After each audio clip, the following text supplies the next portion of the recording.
في مرة زمان كان في شجرة جوافة تحت بيتنا، فكنت أنا وأصحابي بنروح نقطع منها وناكل. بس للأسف وأنا باكل لقيت دودة جوه الجوافة اللي كنت باكلها، فرميت الجوافة واستغربت إيه اللي جاب الدودة هنا مع إن الجوافة سليمة. فبدأت أدور على سبب لده لحد ما لقيت الإجابة أخيرا. بس قبل ما تعرف الإجابة أنت كمان ما تنساش تصلي على حبيبنا النبي عليه الصلاة والسلام.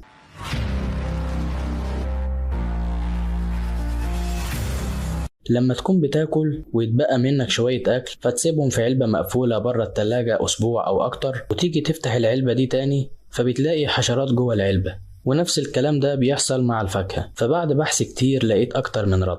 الرد الأول واللي هو فرضية التولد الذاتي، هي دي ظهرت لأول مرة على إيد الفيلسوف اليوناني أرسطو، واللي كان بيقول فيها إن المخلوقات الحية ممكن تتولد تلقائي من بعض الأجسام الطبيعية الغير حية في حالة توافر بعض الظروف المخصصة. فكان بيقول إن التراب ممكن يتولد منه البراغيث